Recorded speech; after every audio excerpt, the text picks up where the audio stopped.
SSC 2025 সালের result যেভাবে সবার আগে দেখবেন, তাই প্রথমে আমরা চলে যাব ক্রমে যাওয়ার পর আমরা এখানে সার্চ অপশনে লিখব ঢাকা এডুকেশন বোর্ড। তারপর আমাদের কাছে এমন একটা ওয়েবসাইট চলে আসবে। এই ওয়েবসাইটে আপনারা বামে দেখতে পাবেন রেজাল্ট জেএসসি, এসএসসি এবং এইচএসসি নামে একটা অপশন আছে। আমরা এই অপশনে ক্লিক করব। তারপর আমাদের কাছে এমন একটা ইন্টারফেস চলে আসবে। এখানে আমরা আমাদের এক্সামিনেশনের নামটা দিয়ে দিব। আমরা যেহেতু এসএসসির পরীক্ষার্থী, তাই আমরা এখানে এসএসসি ক্লিক করব। তারপর আমরা চলে যাব ইয়ার অফ এক্সামিনেশন। যেহেতু আমরা 25 সালে এক্সাম দিয়েছি, তাই আমরা 2025 ক্লিক করব।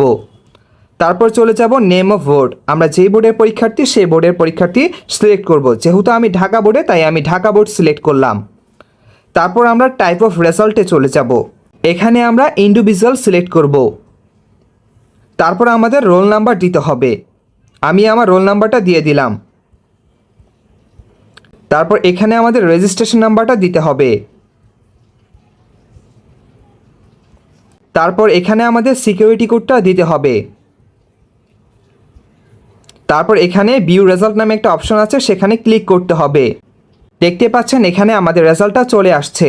আর এভাবেই আপনি সবার আগে আপনার রেজাল্টটা নাম্বার সহ দেখতে পারবেন।